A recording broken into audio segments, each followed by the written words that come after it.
बांग्लादेश में तनाव और हिंसा के बाद अब एक नई बहस छिड़ गई है।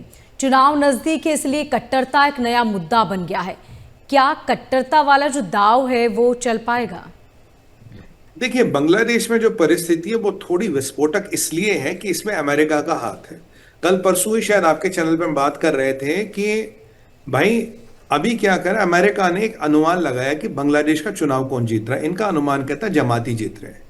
जमातियों के साथ वो लड़का गैंग इंडिया एनसीपी का टाइप हो गया था, जो उनको दे रहे थे 2 करोड़ टक्का एक सीट पे लड़ने के लिए, और 10% सीटें उन्हें दी। बोला 90% पे हमें समर्थन कर दो। लगभग लगभग 300 सीटें बांग्लादेश में। जो खालिदा जिया का बेटा है तारिक रहमान, कंटेंडर तो है पर इतना मजबूत नहीं है। अवामी लीग शेख हसीना वाली गायब हो चुकी है। ठीक है। अब ये जो जमायती है ये बेसिकली है कि ये तो वही है जिन्होंने जिन्होंने पाकिस्तान का समर्थन दिया था 1971 में। ये जमात इस्लामी कुछ नहीं पाकिस्तान के जहादी, पाकिस्तान का आउटशूट है। ये आईएसआई के चमचे हैं, ये आईएसआई के मतलब वहां एजेंट्स हैं। अब ये प्रकरण होगा जमातियों का आना, मतलब कि anti India sentiment, anti Hindu sentiment, और भारत के साथ जो भी रिश्ते व्यवस्था है उनको चरमरा जाना, उनको खत्म करना इनका एजेंडा होगा। पाकिस्तान को और आईएसआई का एजेंडा चलाना इनके एजेंडा पे। अब सवाल क्या है, दिखने में मुल्ले लगते हैं सारे, दाढ़ी वाले, वो बड़े भाई का कुर्ता, छोटे भाई का पैजामा, सर पे टोपी। तो इनका क्या कर दिया उन्होंने, इन्होंने इस लड़के ग्रुप को आगे कर दिया। अब ये लड़का ग्रुप क्या करता है, ये थोड़े यंग से लड़के हैं तो थोड़ा इंग्लिश भी बोल लेते, थोड़ा हिंदी उर्दू भी हल्की फुल्की बोल लेते। तो अब इनको क्या करते, कहते हैं इनको टीवी चैनल्स पे बिठाओ। अमेरिका ने कहा टीवी चैनल्स पे बनाओ, इनको फेस बनाओ। और वो लड़के जो पॉलिटिक्स में आए थे ये क्या कहे जी, हमने तो शेख हसीना की सरकार हटा दी, वो करप्ट थी। मतलब हम करप्शन, एंटी करप्शन क्रूसेडर्स है, हम करप्शन के खिलाफ लड़ने वाले। पर ये नहीं जमातियों की गोद में बैठे, वो अलग बात है। इनको सामने करो, इनके पीछे जमातियों को खड़ा कर दो। तो लड़कों का चेहरा जमातियों की औकात और जमातियों की नफरत, इससे इलेक्शन जीत जाओ। और अमेरिका इनको पूरा समर्थन दे रहा है। अमेरिका कह रहा है जी अगर ये जीतेंगे तो बांग्लादेश की गेम से अमेरिका बाहर नहीं रह सकता। अब अमेरिका क्या कर रहा है, अमेरिका भारत को कह रहा है देखो जी मेरे साथ ट्रेड डील कर लो, मेरे साथ ये कर लो जो हम डिस्कस करते आ रहे हैं। अगर नहीं करोगे तो बांग्लादेश को भी मैं पाकिस्तान आपके लिए बना दूंगा। क्योंकि अमेरिका को एक बार पूछा गया आप जमातियों को कंट्रोल कैसे करोगे। भाई कल को इन्होंने बोल दिया इस्लामिक लॉ शरिया, कह रहे जी हम इन पे 100% टैरिफ लगाएंगे, जो इनका सबसे बड़ा एक्सपोर्ट अमेरिका होता है वो रुक जाएगा। पर अगर अमेरिका ये समझ होता कि अगर इस्लामिक वर्ल्ड में पैसों से काम होता तो तुम मिडिल ईस्ट में क्यों पढ़ते। फिर तो मिडिल ईस्ट में तुमने इतना पैसा डाला, वहां तो तुम्हारे लिए मतलब वो क्या कहते हैं ना, गुलाबों के कालीन बिछ जाने चाहिए, वो तो नहीं बिछ रहे भाई। अब क्या हुआ, ये जमातियों का एक लीडर है, इसने अब कल तकरीर की है।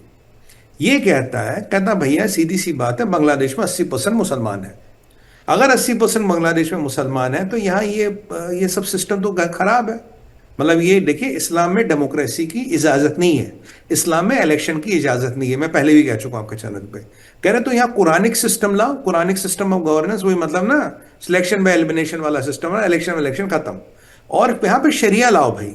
शरिया मतलब किसी ने चोरी के लिए हाथ काट दिए, औरतों को पत्थर मार मार के मारो, आरोप लगाओ, औरत की गवाही आधी, मौलवी की गवाही दुगनी, ये सब जो उल्टे सीधे चीजें हैं ये यहाँ पे लाओ। और यहाँ पे काफिरों का, यानी कि जो इस्लाम में विश्वास नहीं रखते, हिंदू हो, अब सिख हो, बौद्ध हो, जैन हो, क्रिश्चियन हो, कोई भी हो, उनका तो यहाँ को पार्लियामेंट में काम ही नहीं होना चाहिए। मतलब हिंदुओं को बांग्लादेश की राजनीति से कंप्लीट निकालो। हिंदू की कोई पॉलिटिकल औकात नहीं, किसी नॉन मुसलमान की कोई औकात नहीं। कुरानिक सिस्टम चलेगा। देखो बांग्लादेश एक ही मुसलमान कंट्री थी, अपने को सेकुलर कहती थी, वो गया। अब से डेमोक्रेसी तो दूर की बात है, तो कुरानिक सिस्टम लाओ, शरिया लाओ, और नॉन मुस्लिम का यहाँ के उसमें कोई काम नहीं। यानी अगर वो कहते हैं भाई हम 80% वहां पे मुसलमान हैं और यहाँ हिंदू का कोई काम नहीं, हम भी तो यहाँ पे 84% हिंदू है, फिर तो हम भी कुछ ऐसे ही कह सकते हैं। भाई हम क्यों ना कहें ऐसा। भाई आप ऐसा कह रहे हो कि हम फिर भी तुम 84% है, तुम तो 80 की बात कर रहे हो, हम तो 84% है। मतलब ये देखिए बांग्लादेश किस खतरनाक मोड़ की तरफ जा रहा है। और इसी खतरनाक मोड़ का एक और प्रकरण, हमारा एक हिंदू भाई एक वर्कशॉप में काम कर रहा था, बेचारा रात को सोता था, वहीं रहता था। रात को क्या किया उन्होंने, दुकान को बंद कर दिया, ताला लगा दिया, पेट्रोल छिड़क के उसको जिंदा जला दिया। ये 12वीं या 15वीं हत्या है मोनिका जी, हर 2 दिन बाद एक हत्या हो रही है। अनफॉर्चुनेटली मैं आपके चैनल पे प्रेडिक्ट कर चुका हूँ कि भगवान करे मेरी मतलब प्रेडिक्शन गलत हो, हर 2-3 दिन बाद एक एक हिंदू को मारेंगे। पीछे एक को चाकू भोंक के मारा था, एक के ऊपर गाड़ी चला दी थी, अब इसको जिंदा जला दिया इसी की दुकान में। इसकी दुकान में लिप लिप बेचारा काम करता था वहां, इसकी अपनी दुकान नहीं थी। इसके घर में एक भाई है जो बेचारा अपंग है, एक बूढ़ी माँ, एक बाप, एक बहन बहन है, माँ है, जिसकी शादी नहीं हुई। एक ही आदमी था जो ब्रेड विनर था, जो ये कुछ खाता कमाता था, जिंदा जला दिया जी, जिंदा। और अब ये रहमान कहेगा कहेगा जी हमें तो कुछ पता नहीं, यूनिस का मुंह नहीं फूटेगा। और ये सोचिए, अभी जमातियों की हवा चली है मोनिका जी। अगर वो ये शासन में बैठ गए तो हिंदुओं का क्या होगा? ढूंढ ढूंढ के शिकार किया जाएगा हिंदू का। इसीलिए मैं कह रहा हूं कि बांग्लादेश में बिना मिलिट्री एक्शन के, बिना हिंदू देश बनाए, बिना अपने हितों को संरक्षित किए हमारे पास कोई भी विकल्प नहीं है। क्योंकि ये देखिए ना, ये तो आप साफ करें, हम 80% मुसलमान हैं, ये हिंदू का काम क्या, काफिरों का काम क्या? यहाँ पे कुरानिक सिस्टम करो, शरिया लगाओ, और हम आएंगे तो ये लाएंगे। जमात कह रहा अगर हम आएंगे तो लाएंगे। आज मैं पूछता हूं अमेरिका से, आज मैं पूछता हूं वोरेंस्की से, तुम तो कह रहे थे 100% टैरिफ लगाओगे, लगाओ भैया टैरिफ, लोग तो जमात। जबकि हकीकत ये है वो जमात के साथ सांठगांठ है उनकी। क्यों? कल को अगर भारत ने हमें थोड़ा तंग किया तो पाकिस्तान तो पीछे छोड़ ही दिया है, मतलब एक और जमातियों को भी पीछे लगा देंगे।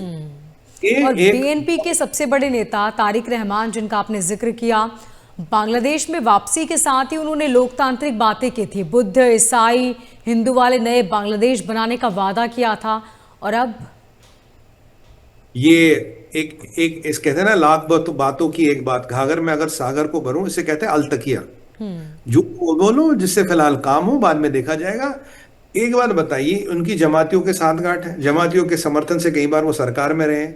ये तो वही वाली बात है कि अगर हमारा पीडीपी बोले कि मैं और जमात इस्लामी अलग अलग हूं, आपका तो पॉलिटिकल विंग हो, जो कश्मीर में वो जमात इस्लामी की पॉलिटिकल विंग है। कल को भाजपा बोले हम और आरएसएस अलग अलग है, ऐसे थोड़ी है भाई। आरएसएस का पॉलिटिकल विंग भाजपा है। मतलब सवाल ये है कि जमातियों का ही विंग तो ये सारे हैं, ये कैसे अपने आप को अलग बोल रहे हैं? इन्होंने इस बोला था, देखिए मैं बोलूं मेरी आपसे लड़ाई है, आधे वोट मुझे दो, आधे मोनिका दो, मतलब अल्टीमेटली सारे वोट तो हमारे पास ही आएंगे ना। तो बिल्कुल। बात वही कि हमें मिलके सारे वोट जब बटोरने हैं। शेख हसीना को हमने पिक्चर से निकाल दिया, ये लड़के हमारी समस्या बन गए थे, इनको अपने में मिला लिया। अब जो जनता, उसके पास विकल्प ही क्या है? या तो इसको वोट देगा या इसको देगा। वोट कहीं भी पड़ा, आना मेरे पास ही है भाई। तुम मान को दो या तुम जमात को दो, आना तो मेरे पास ही ना वोट भाई। गेम तो वो है। अभी देखिए, कहते पूत के पांव पावनले में दिखते हैं। अभी चुनाव में 16 दिन है, पर शरीयत वरीयत की बातें हो गई। हिंदू का काम नहीं है बांग्लादेश में, सीधा सीधा कह रहा है ये जहादी, और स्टेज पे खड़ा होकर पब्लिकली कह रहा है। अब बताइए क्या करें? अब मिलिट्री एक्शन ना करे तो क्या विकल्प है हमारे पास?